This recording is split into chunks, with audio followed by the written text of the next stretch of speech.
So every action has a result. So, for example, if I slam my finger in the door, it's going to be really sore. And even if I regret it, which I'm sure I would, I still have to deal with that consequence. And even though it happened in the past, I'm still dealing with the consequence now in the present, and I very possibly will still be dealing with it even in the future. Mm. And that's what happens. And sometimes the consequences of our actions are immediate, like that, like slamming your finger in the door. Sometimes they take a bit longer. So, for example, if I decide that every night I'm going to eat a chocolate cake before bed. So, if I do that tonight, I'm not going to wake up tomorrow morning and not fit into my jeans. Mm. But if I do that every night for a few weeks, in a month's time, I'm not going to fit into my jeans anymore. So it's taken a bit longer, but the consequences there, and some consequences are even longer. If I plant a garden from scratch, for example, I won't see it straight away, but it will happen a few months, or even years down the line. So Yes. the consequences are always there. That's right. And I think it really is a case then of us being discerning and realizing that every action that we take will have a consequence that we will experience in some form at some stage. And because we are always the main role player in our lives, we are the main role player in every situation. We may not have full control over every situation, but how we handle it will be the determining factor to a large extent on how it plays out and how we ultimately experience the results. And I think sometimes we just settle into a comfort zone and we feel like, I'll just do what I've always done and then experience the same result and then regret the result.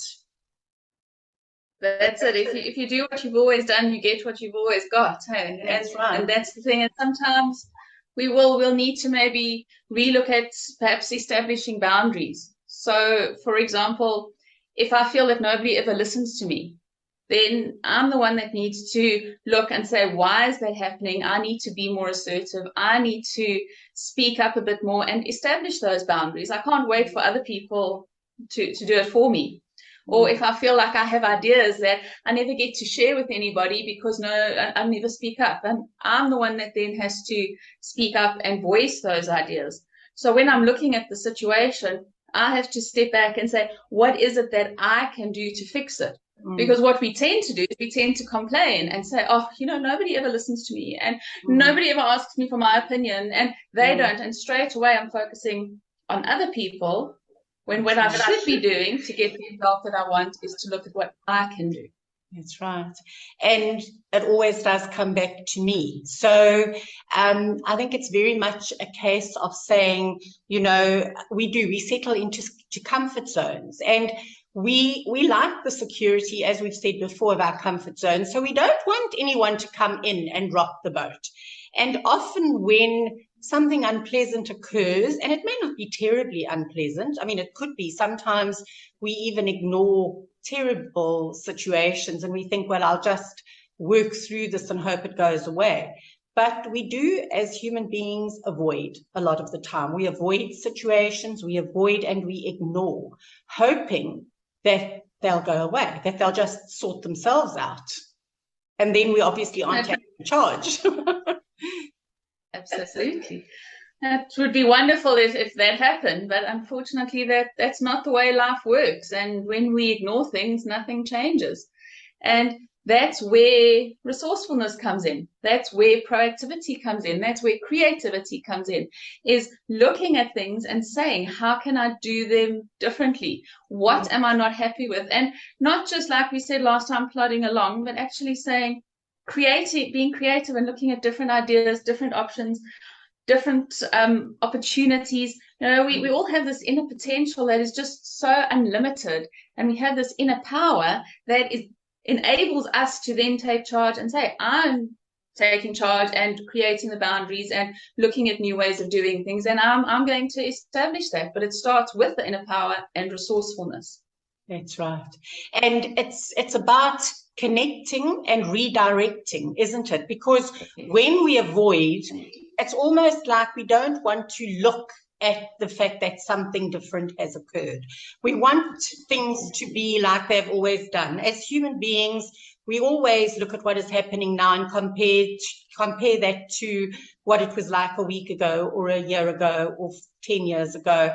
And then, it's never the same. And then we complain and we become very unhappy. But we know that change happens. And in order for us to experience the best life, we need to be adaptable. We can't stay in that rut of what has always been.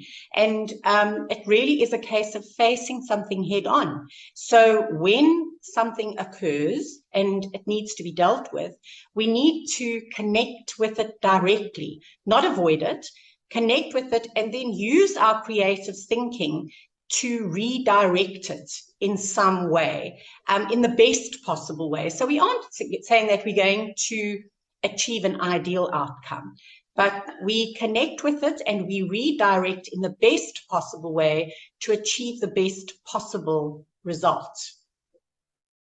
Absolutely, because otherwise we are the ones that end up regretting. Very often we look back at situations and the consequences of those, the way that we reacted in that, we then regret.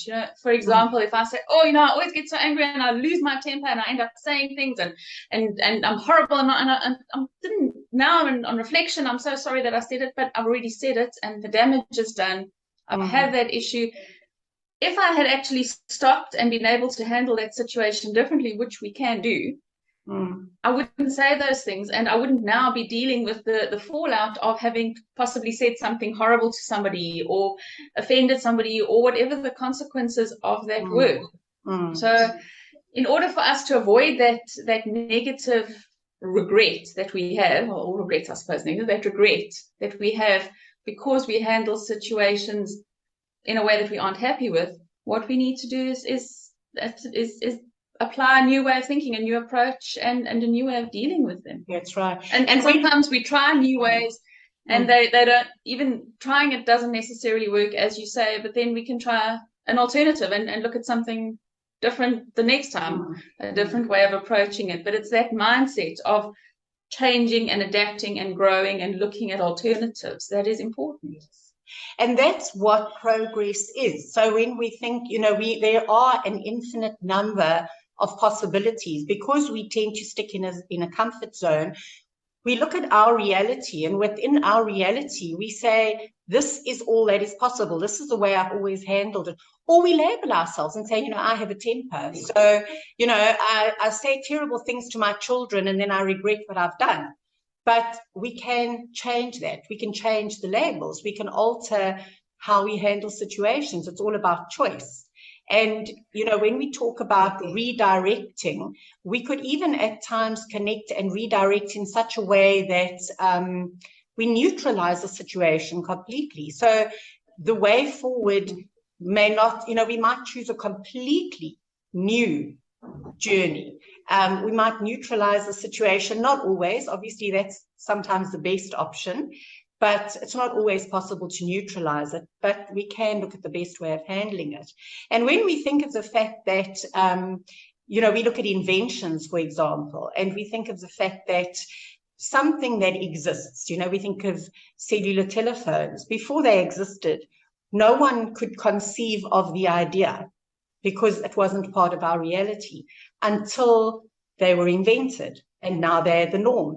And so it goes for electricity, for television, for everything. Before it existed, nobody could imagine it. It just didn't exist in reality. And when we consider options of handling situations, the same applies, because often we say, well, there is no other way of handling it because it's not part of our reality at the moment.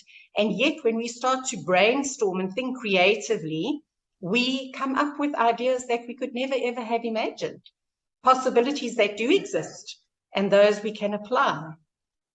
That's it. And it can be us brainstorming and looking at ourselves, or it can be us doing any form of research. So whether we do self-learning, or we observe people around us, or we sit and analyze, or ask for input, or whatever it is, but there are so many ways that we can do that and come up with new ideas. It doesn't just have to be, like we said, the way we've always done it. And what we find is the more we try and think of new ways, the more it then feeds it, and we come up with new ideas, and it just keeps going, and it sets that in motion, that thought pattern of continuously. And if we stop and we look back, we say, wow, I would never have thought of this, like you were saying with the technology, but with everything.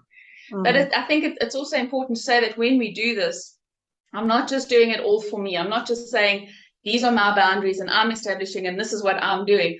I do always take into consideration the people around me and the impact on them as well. So it needs to be a balance of that. Part of that creativity is thinking, how will it affect the people around me? Excellent.